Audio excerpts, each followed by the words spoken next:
everyone. I hope that you're doing well. My name is Danielle Shea. I am a healing coach for sexual abuse survivors. I help survivors all around the world, both male and female, reclaim their power, build unwavering confidence, develop their support system, and set healthy boundaries. You can find me online anywhere, Danielle Shea blog, but Instagram is the best place to find me. So that's going to be at Danielle Shea blog, DanielleSheablog on Instagram. So let's jump right into it. So take us from the genesis. You mentioned that you're a sexual assault survivor.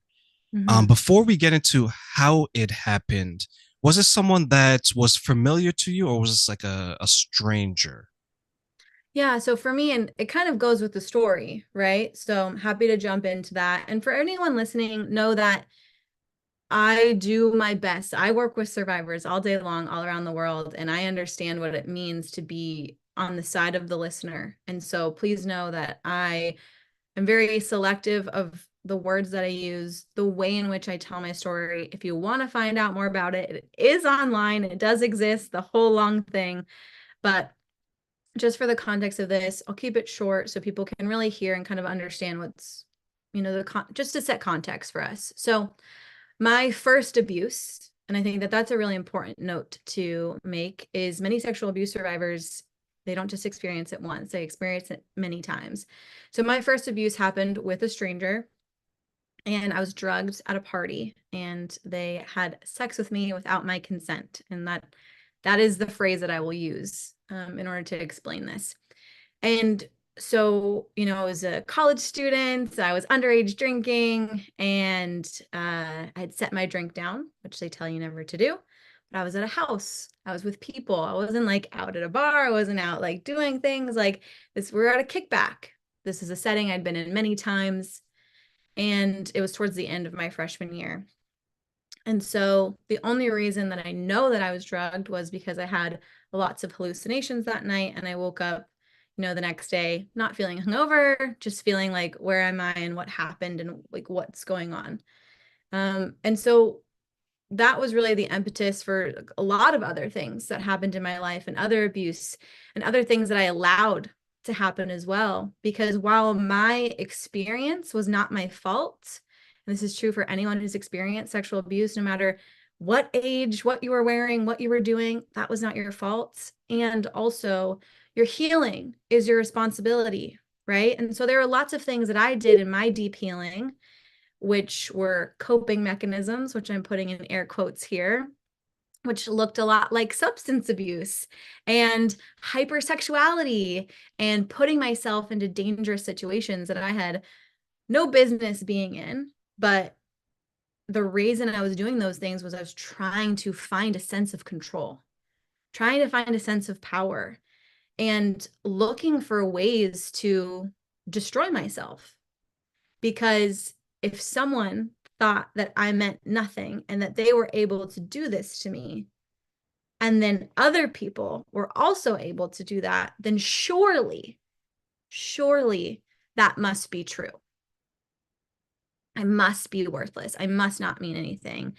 And so that hopelessness, that helplessness that comes with trauma, but specifically this very intimate type of trauma, which takes away innocence, it takes away hope, it takes away your belief in humanity, really led me down this dark path, which I always tell people, whatever you did on your healing journey, I probably did too. So there's no judgment here, because it was sex, it was drugs, it was alcohol, it was all of the things. And I'm lucky that even worse things didn't happen, because I surely was putting myself in the war path for that to occur. There was many days where I just didn't want to be here and was very uh in the mindset of, I don't even need to be here anymore.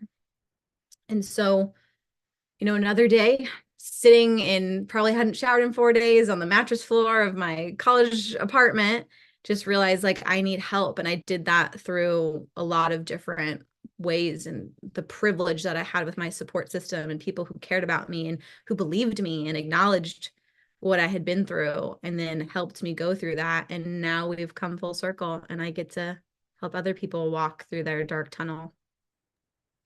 I look back at colleges and universities, and it seems that the opportunity to do that to someone is so available because you have probably a number of people who is their first time away from their parents. They're either Hmm. living on campus or they're renting out, let's say, a condo or a house very close to where the campus is, right? The school.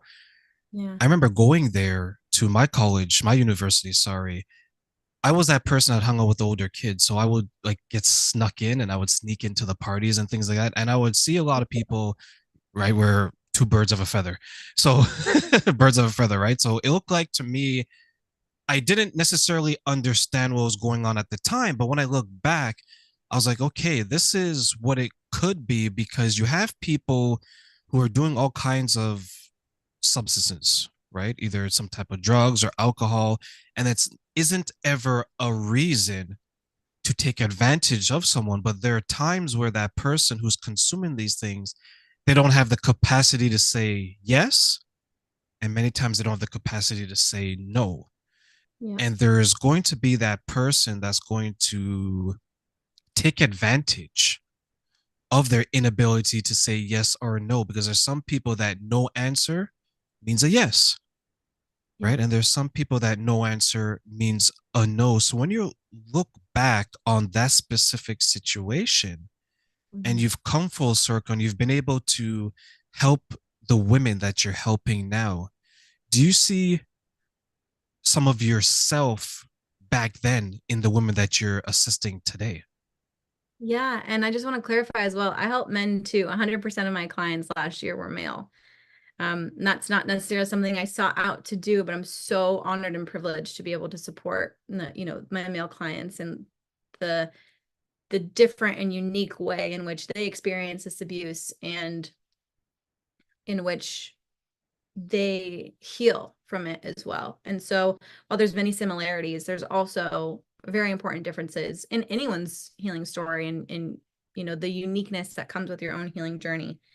Because while this is a universal experience, because it happens everywhere, it doesn't care about your race or your gender or your demographic of any kind, right? It can happen to anyone in any kind of setting. And so there's a uniqueness to that, but most definitely. And I think that any kind of person who does some healing work, whether like even a life coach, right? Like if you're a life coach, and that's more of the perspective that I take it from, is not from a therapeutic perspective, or from a life coaching perspective. Like you are helping people do healing work, keeping themselves accountable, developing self-awareness and understanding who they are and what they want out of life. And so when you do that, you also have to make sure that you yourself are healed enough in a way, because I don't believe that we're done healing. We're constantly evolving and growing and changing, but healed enough where that similarity that will inevitably come up with your clients doesn't trigger you and send you in a spiral where you're not able to support them. But yes, definitely just that vulnerability, that before and after that comes with a traumatic event of any kind, is there's always a before and there's always an after, and you tend to define your life kind of by that point of who you were before that and who you were after that. And so that innocence, that vulnerability, it really feels like it's just taken away from you. And so seeing people go through that, there's definitely those similarities there, and that naivete that I wish we all could keep, and that feels very pessimistic when you have to say like, oh, I didn't think that this actually happened to people, right? Because I didn't know anyone who it happened to, or I didn't think it could happen to me, right? I wish that that could be true. I will share a story about that. It was my first time living on my own, and I Mhm. moved in the downtown area of the city I live in. And let me tell you, Danielle, I felt like a superstar. I was renting out this condo, it was right by the water. I was like catnip to women, okay? I was just so free, right? And I loved it because it was my rules, which at that age in your 20s, there are no rules. And I was going to school and I was working and I had a good job and I was going to a good school. And then I remember there's a time where someone invited me over as I was grocery shopping and I brought my friends over and it was like a party. It was like 10 o'clock. And Mhm. I've always made this joke now in my 30s that if anyone invites you over to your house at after 10 p.m., there's a specific reason, right? But Yeah. I brought my friend and my secret password is pineapple for those who want to know and protect me. And what I did is that the person gave me something to drink. And I wasn't really a drinker there, but because I was living on my own, I started to develop that habit of drinking. Maybe within, let's say, an hour, all I remember is waking up in my place. So there's Mhm. a time gap, right? And then as I woke up, I was surprised that I couldn't remember what was going on. And then I look over, see this woman there. So now I'm freaking out, right? Because I don't know necessarily what happened. And I look at some people who are going through that is one of the probably scariest parts that I had was I didn't know what happened. And there's someone that I really don't know that's laying next to me. Yeah. And you begin to wonder what the hell just happened, right? And Yeah. as I look at some of the women that I speak to, and a little bit some of the men, when they tell me their stories, the general consensus seems to be that their biggest roadblock in overcoming it or the source of trauma was that they were powerless to protect themselves in that situation.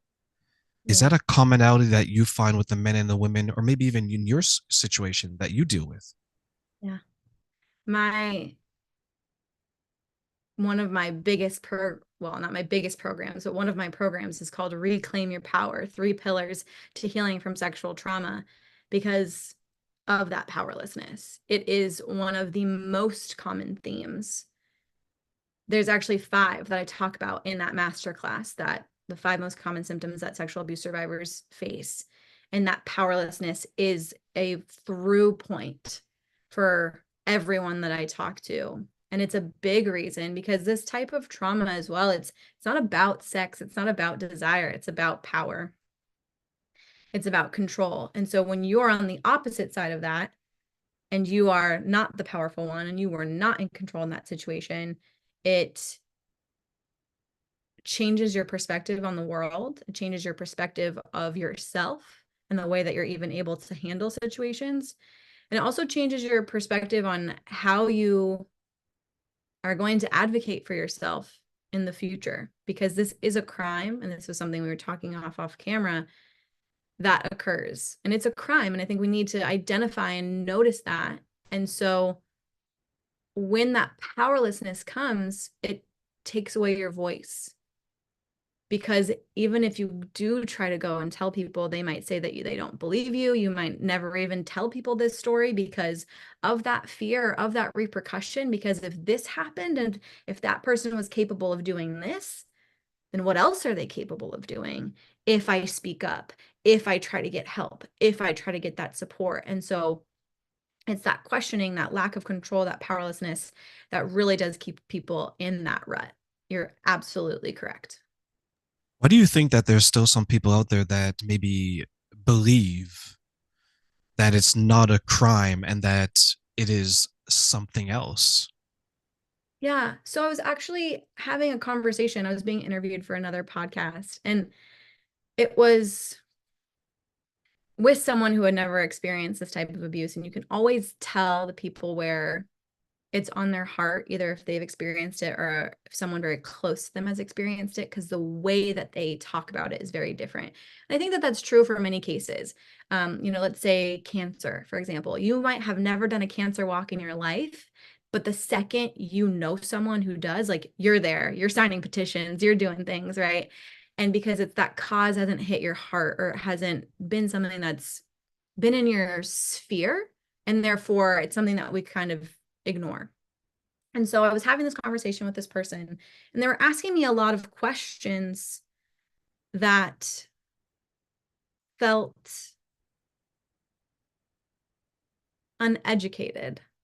And the way that I say that is because again, they hadn't experienced this, so they're in the mindset of like, I can't even fathom that someone would do this to other people. So they were asking me questions like, well, what is consent and what does that mean? And doesn't consent take away like the spontaneity of things? And I'm like, we are talking about two separate things. Like, you are talking about two people who have a rapport, who have communicated with each other, who have been like, yes, enthusiastically, like, let's get it on, let's do things. And I am talking about a very, very, very different situation, which is the polar opposite of the conversation that you're trying to have. And so it was coming together to bridge that gap of knowledge. So I think it's a lack of education. I think it's a lack of, again, perspective in your own experience. We can only hold so much in this beautiful brain of ours, of in our awareness. And so the the crime aspect of people not realizing that, again, education, and then also lack of accountability. Many people, even if they are able to have some course of action taken, or even have the capacity to go and get the evidence, which is invasive, to be able to prove that this had happened to them, it's almost too much to handle. And then if that doesn't happen and if there isn't accountability, then, well, I guess then it's not a crime, and you start questioning that. And so a big part of it is that perspective, and the action that is taken against it. Because if there is no consequence, then how can it be justified as such? I think that's kind of where the mindset might be. I will agree. And I will add that I think one of the problems that I've encountered, at least from the male perspective, and I don't know if this person I was interviewing was a man, but consent seems to be come up a lot. At least on the male side, I don't know how much it comes up on the female side. And I think some people have this distorted view of consent. So in general, right, like when you, it's all depending on the situation, right? Like in financial matters, consent is a written document, right? There's disclosures, all this other stuff. No one's asking if I were to go on a date with Danielle for me to whip out paperwork and say, okay, on the first date, what are you consenting to? And I log it with your signature and your DNA and your blood sample. And then there's disclosures, right? I think people need to understand there's a little bit different because when you're in, at least for me, when I'm in a loving relationship, there is there's physical cues, there's Mhm. emotional cues, there's things of that nature. Can they be misunderstood? Absolutely, right? But I think if you know your partner well enough, you know when they're consenting. And I think that's where the confusion happens on the men's side, especially if it's in a marriage, because there's some people who can't understand that their partner, male or female, wouldn't want to have sex with them that day, Yeah. right? And you hear Yeah. about like marital sexual assault, and some people are like, how? When he said I do, that means that you agree forever. I'm like, well, No. maybe not, right? And yes, there's sometimes, and maybe I'm guilty of this as well, is that was I 100% in every sexual encounter? No, I wasn't, right? But did I go through a sexual encounter that I didn't want to happen? The answer is no, Yeah. right? So I've always agreed, but there's sometimes where the person may not be in the mood or it's just not that time, and you forcing the situation, you try to coerce them, that's where you start to move past that fine line. And trust me, most people know when they've crossed that line, right? It's just, are you going to rationalize it in your mind and continue? Or are you going to say, hey, something is off here. Let me stop and reconsider this. What are your thoughts? I mean, the snaps, like, yes, all of it, yes. Marriage is not a consent forever and ever, amen. Being in a committed relationship is not a consent forever and ever, amen. It is an open dialogue and conversation. And I think one of the sexiest things is, can I kiss you? Like, do you wanna? Like, do you, like those conversations, and you can make them fun. You can make them playful and enjoyable, and have the spontaneity that you want. And also, are you in touch enough with your partner? Are you in touch enough with yourself to know that this is something that you want, that this is something that you desire? Are you doing it out of obligation? Are you are you being forced to do it? And like having these questions and then having this conversation with your partner. And look, if both people have never experienced abuse like this, you might handle things very differently. But I can tell you the way that I handle my intimate relationships, there must be communication. And the second I get any kind of ick, I'm talking about it and I'm out because of my experiences. And this is not to say that you need to tell everybody that you might want to have an intimate relationship with, whether you're dating or, you're getting serious, about your past, because there is a time and a place and there is a level of trust that needs to be there for you to tell your story. And not everyone is deserving of your story. Not everyone can hold space for that. And so it's, are you self-aware enough to make those judgment calls? Are you having those conversations with your partners, whoever? Are you guys actually talking? And then is it enjoyable? Is it a hell yes?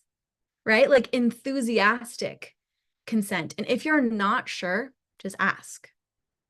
And or if you're not sure, back off. Like be able to have those conversations. And I would say if you're not even willing to have the conversation, are you even ready to be intimate with this person? That's a good question. Because if the answer is no, then you're gonna have to. There's some thinking that you have to do. And let's be 100% honest. There's going to be a lot of growing up. Like I look at the sexual encounters and how those came about. It's totally different when you're a mature, experienced adult. There's none of this situations that could be interpreted a different way, right? Like I have this rule for me. I won't have any sexual encounters with anyone. I'm talking about people I'm dating now. I'm not some kind of freak. if if Like there's like caveat alcohol, asterisk. yeah, yeah. I'm not some kind of whore, everyone. If Okay. you are terrain, more power to you. There's no slut shaming here. I don't have the time. Right? With the gas prices, I live in the country. So, like I'm not inviting anyone to my house, I'll tell you that. But but I love I it. look at it as like if you're going to live that kind of life, you have to have those conversations. And I have a hard rule for myself where it's if there's alcohol present or if the person has been drinking or doing some type of, let's say, drugs, or they're intoxicated or they're high, I won't have sex with them. And there's like people I've dated that they've come over to my house clearly drunk, and I said that, you know what, maybe it's time that maybe we do this another day. We can still hang out, Netflix and chill without the chill, actually watch the Netflix. But I'm that person because I don't want to put myself in a difficult situation, and I don't want to put that person potentially in one, because they could be, I don't know what's going through their minds for them to show up in that condition, right? Yeah. And that empathy and that compassion that you have for another person. And when you're in relationship with people, it is that communication. It is that empathy. It is, hey, I'm not in your brain. I'm not in your mind. I can't read it. And so, like, let's talk about it. And if you're not ready to talk about it, then okay, that's fine. Like, then let's table it. And being willing to walk away from things as well. Because 1,000,000%, I'm going to be 30 this year. And 21-year-old Danielle, wow, she is very different than 29-year-old, almost 30-year-old Danielle, who was way different than 18, who was way different than 16-year-old Danielle, right? When I was also having sexual interactions with people. And so very different the way that I approach things, but also like on your same kind of wavelength is in college. I started this rule. I would not have sex with anyone who could not tell me when their last STD check was.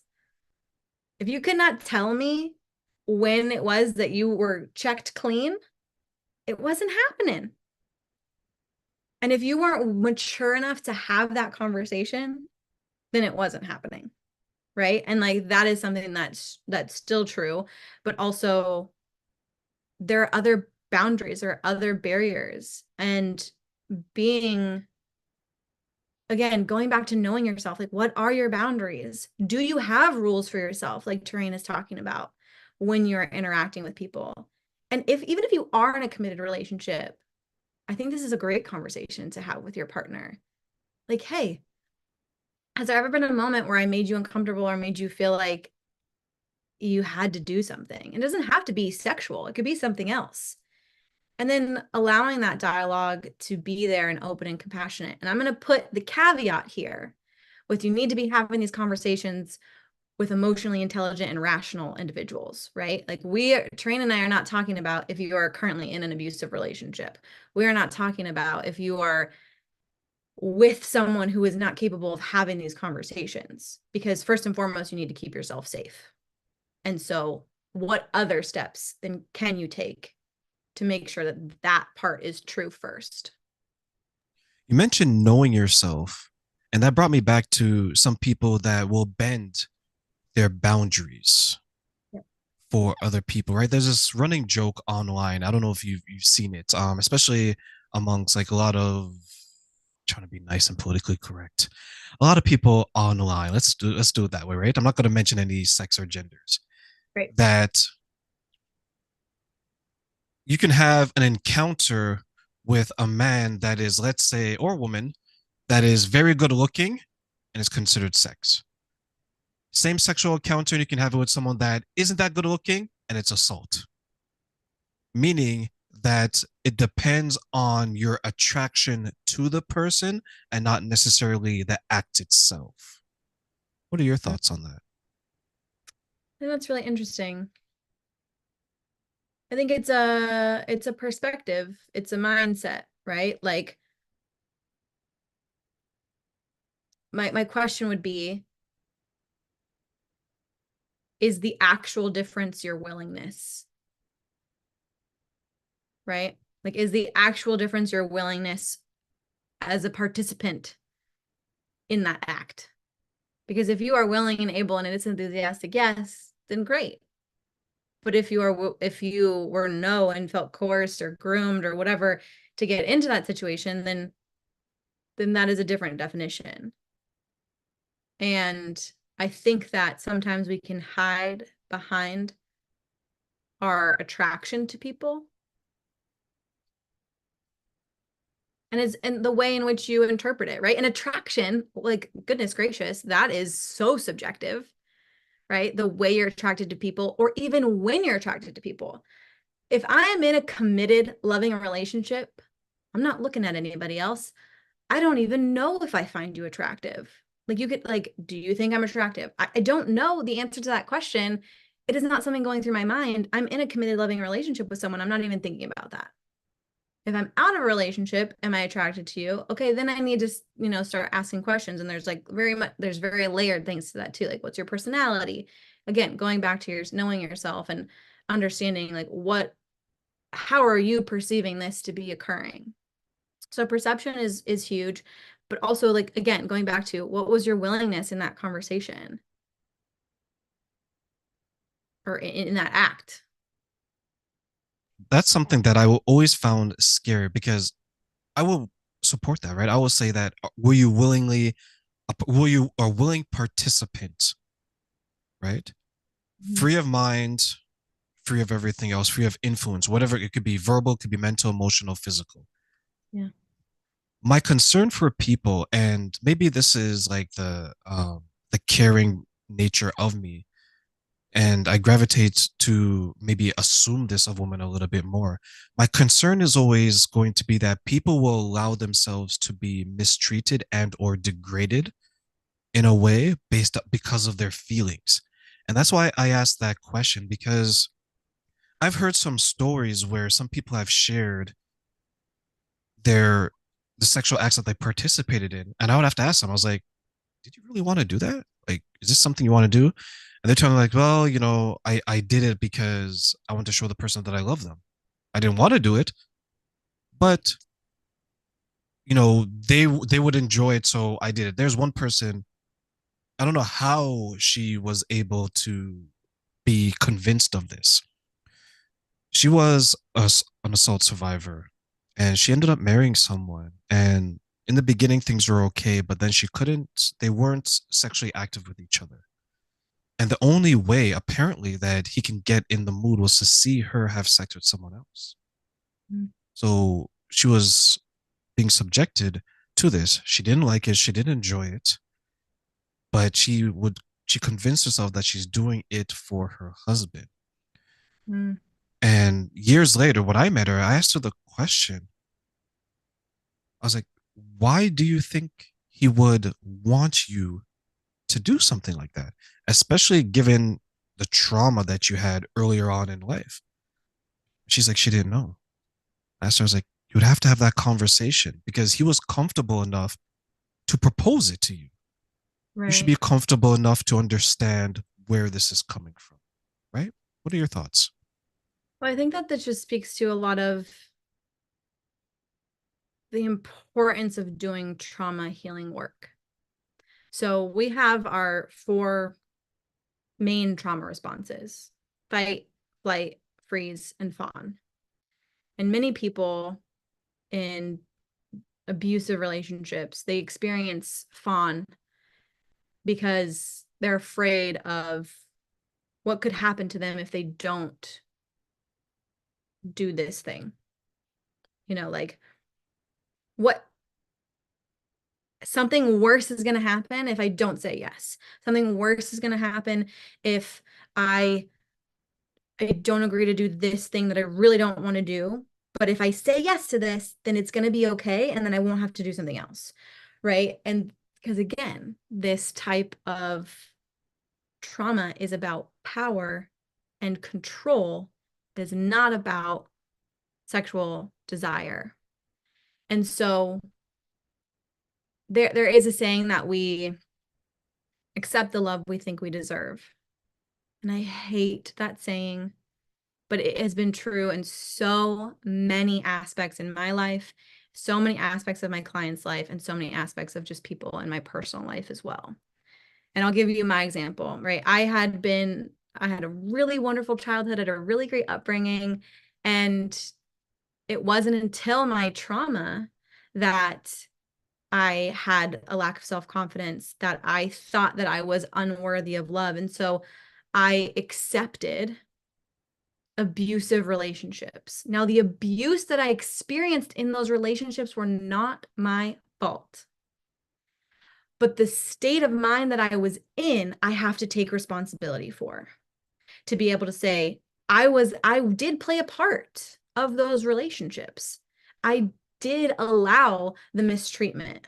I did allow for those things to happen because of the state that I was in. I wasn't getting help. I wasn't getting support. I wasn't looking out for me. I wasn't taking care of myself. And I wasn't doing my trauma healing work. And when we don't have that self-awareness and we don't know why we do things, like those are the pieces that we can take responsibility for. And again, I just want everyone to hear me. The things that have happened to you are not your fault. And also, your healing is your responsibility. And so when I hear stories like this, like the one that you just shared, and from many of my clients, that's the piece that we're working on.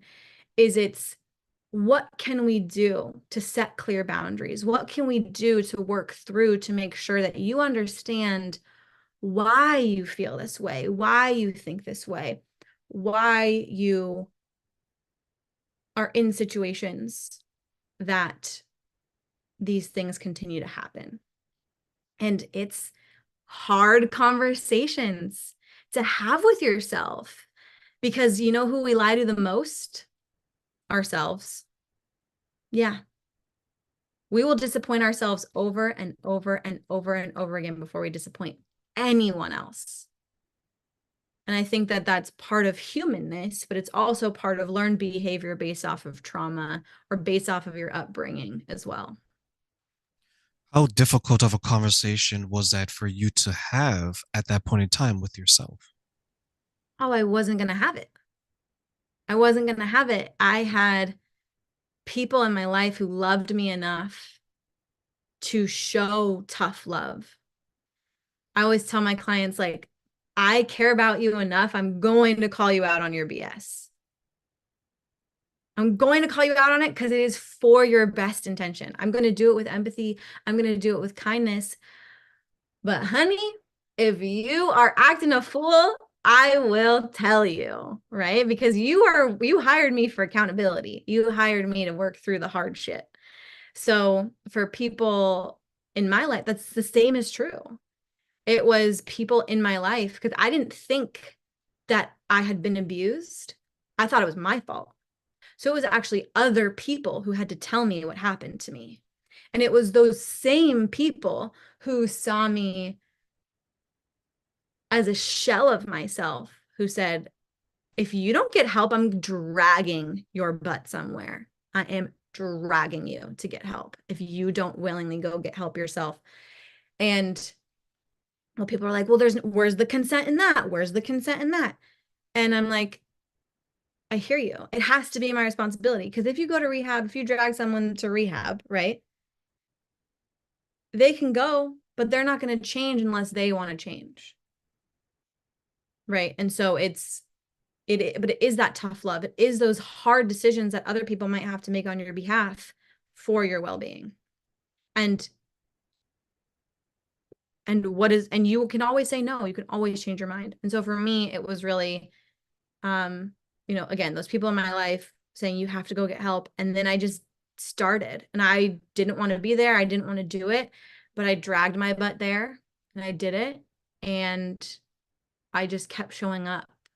And because I kept showing up, I kept hearing the things that I needed to do to change. And then I was willing to change. But it took months to get there. And for many people, it takes years. For many people, it takes decades.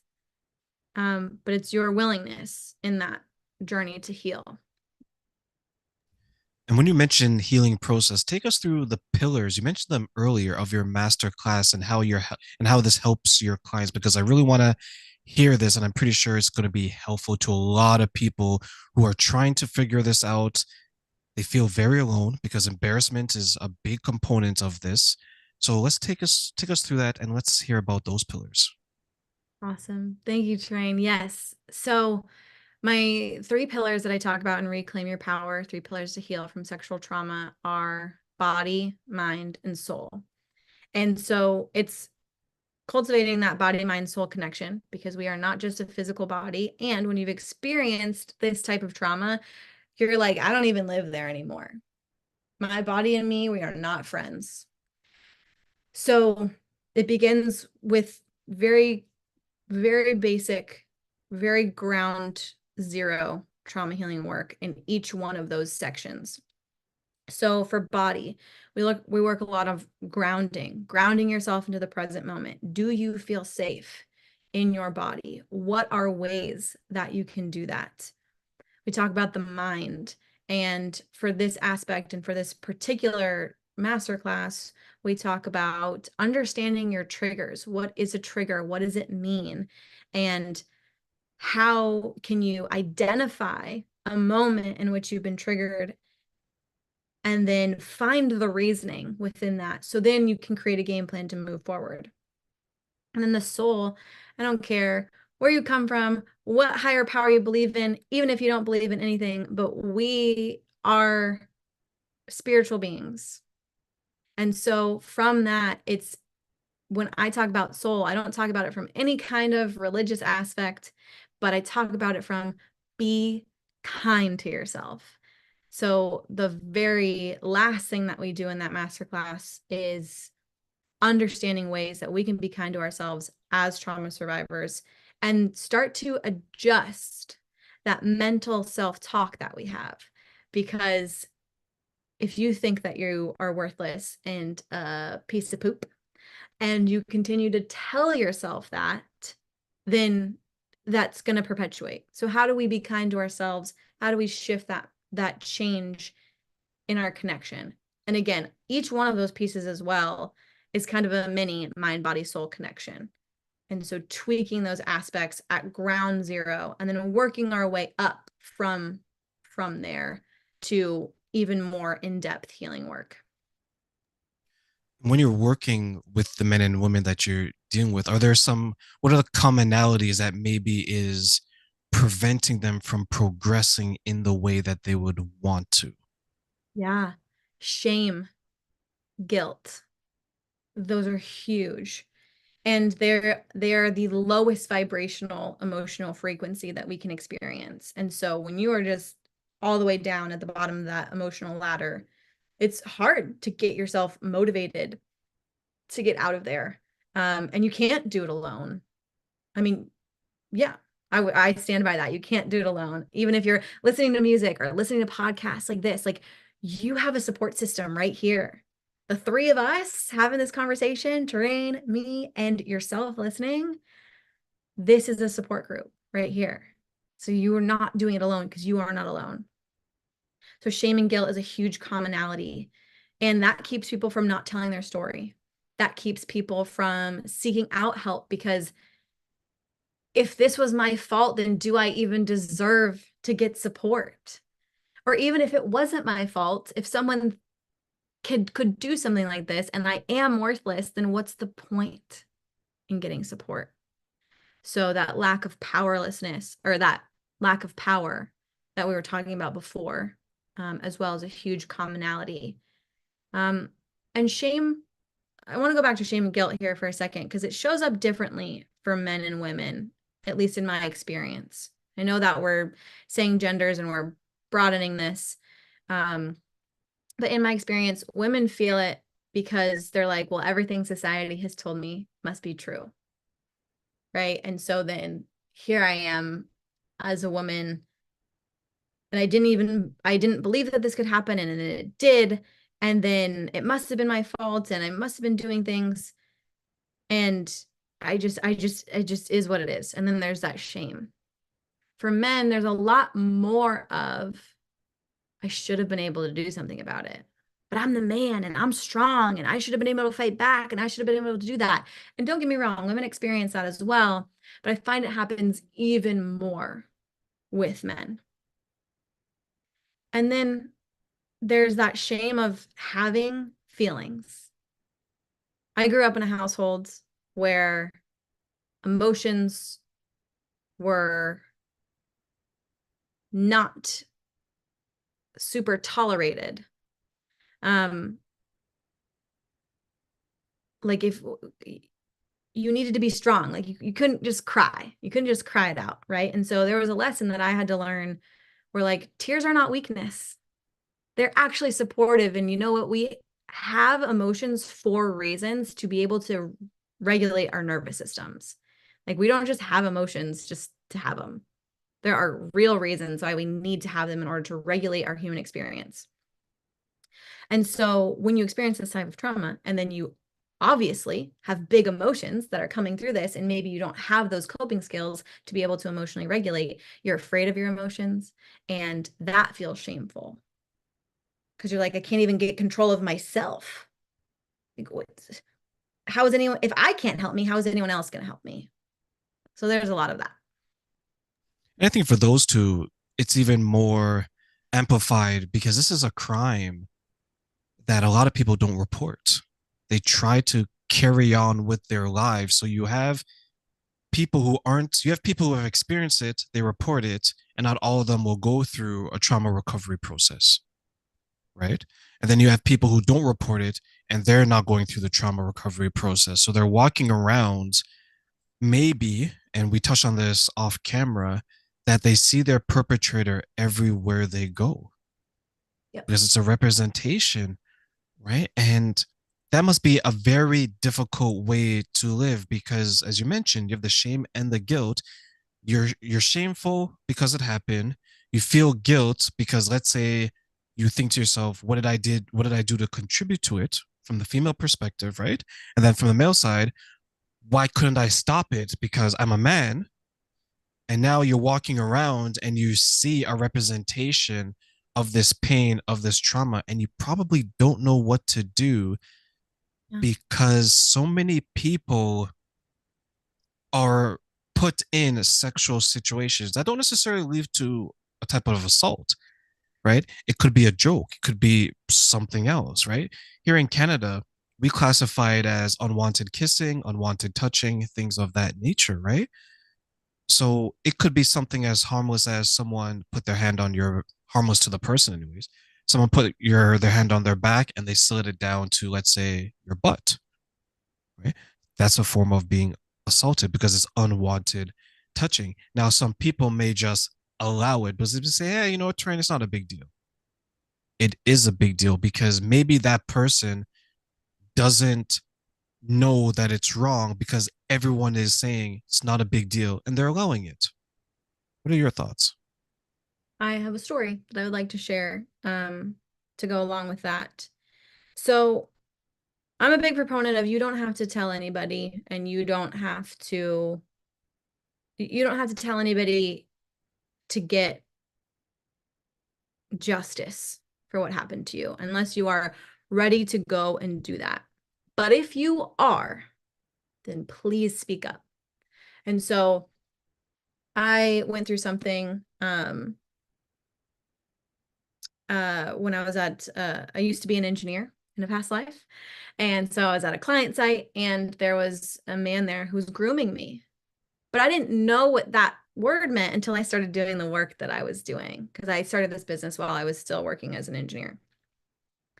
And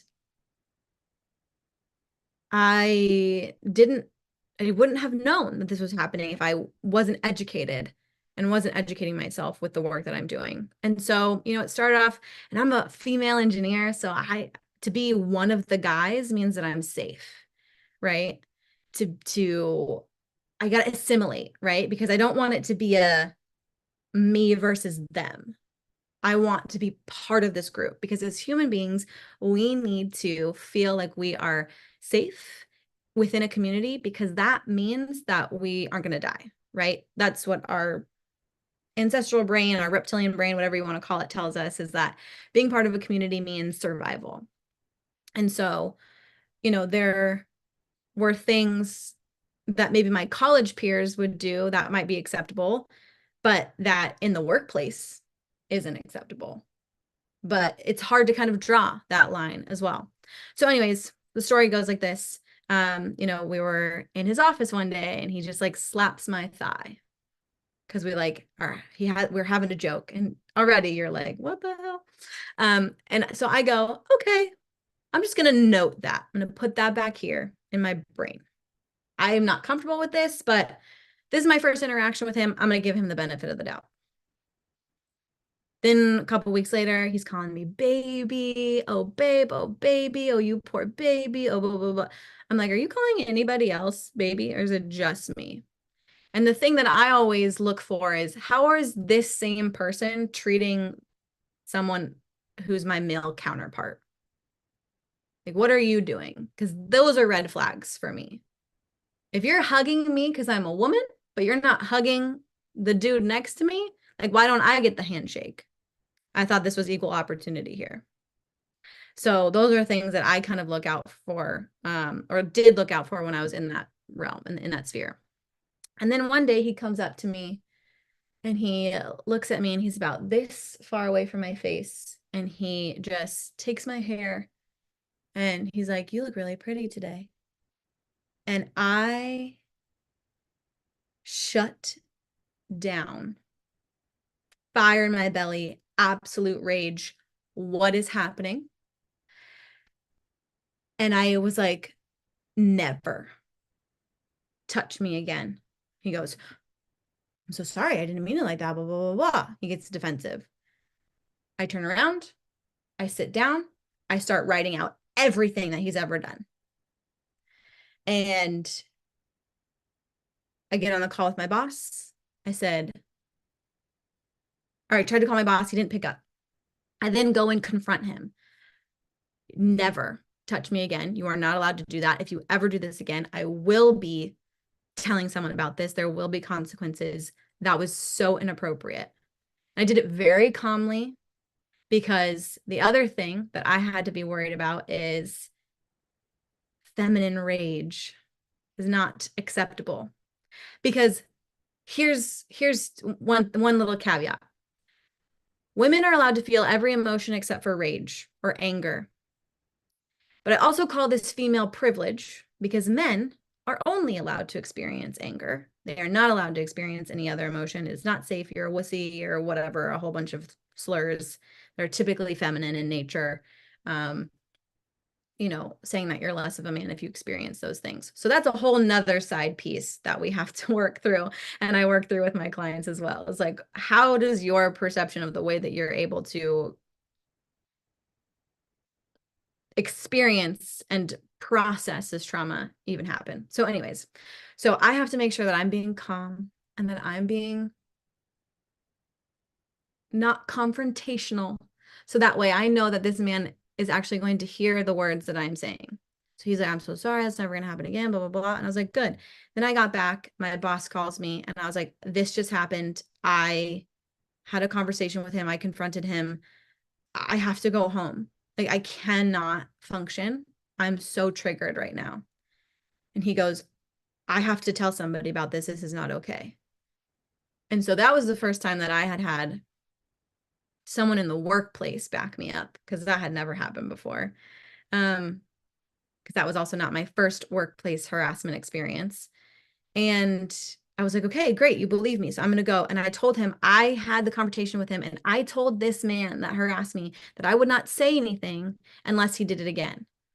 And my boss said the most important words that I needed to hear, which was, Danielle, you can change your bleeping mind at any bleeping time you bleeping want. And he said, may I please talk to my boss about this and see what's going on? And he ended up getting fired, that man, because it was not the first time that he had done something. It was unacceptable that he was treating me that way, but he didn't have any repercussions about it because no one had put a formal complaint in. And so my story to that is, if you do have the ability to speak up, if you do have the importance to speak up, please do. Because the amount of things that that man was able to get away with before I spoke up was, I'm sure, unspeakable. Because he did not have consequences to his actions. And I even perpetuated that for a while. I let the leg slapping go. I let the calling me baby go. But then I thought about all of my ancestors and all of the women who came before me and all of the people who didn't have privilege and all of the people who couldn't speak up. And I just got so freaking pissed. I was like, I cannot let this person get away with this because this is a systemic thing. And I am one person, but one person can change the world. We just need to keep having those conversations to be able to make that happen. It's like there was a point in time where people fought for so many things, and now that the ability to confront it is more commonplace, we have people who, when they experience it now, they just let it slide. Whereas 30 years ago, they had to let it slide because they had no other choice. We have a Yeah. choice these Yeah. days, right? So, as we close, what advice do you want to give to my audience to help them get through some of the trauma that they will experience from being assaulted in this way? Yeah. So, listeners, just thank you for your time and your energy and your patience listening to this conversation. I hope that you found some healing within these words and even within the questions that Terrain asked, and knowing that there are people out there having these conversations, supporting you and believe you. So, one thing that I want to say is, I believe you, I support you, I am you. Please, at Danielle Shea blog on Instagram, slide into my DMs. I love it when people do that and just chat. I'm here to listen. Um, but even if you don't talk to me, because talk to me, talk to anybody else, get support. We are not supposed to do life alone. Humans are social creatures. We need support from others. And if you are in a place that you can give this burden that's sitting on your shoulders and share it with someone else to help you unpack it, to help you look through it, please do that. And you can do that by having conversations, talking with people, listening to podcasts, reading books, downloading resources. You can also do that by tapping into yourself. So earlier we were talking about building self-awareness, and you need to know yourself, and then who's the person you lie to the most? It's you. So I got two journals sitting right here. Journal it out. Ask yourself questions. What's holding you back from getting support? How has this trauma affected your life? What would be different if you were able to move past this and move through this? And start creating that story of hope. Because if you can start creating that story of hope, then things can start to get better. You can start to reach out for support. You can start to tap into that self-awareness and make decisions quicker and continue to move forward.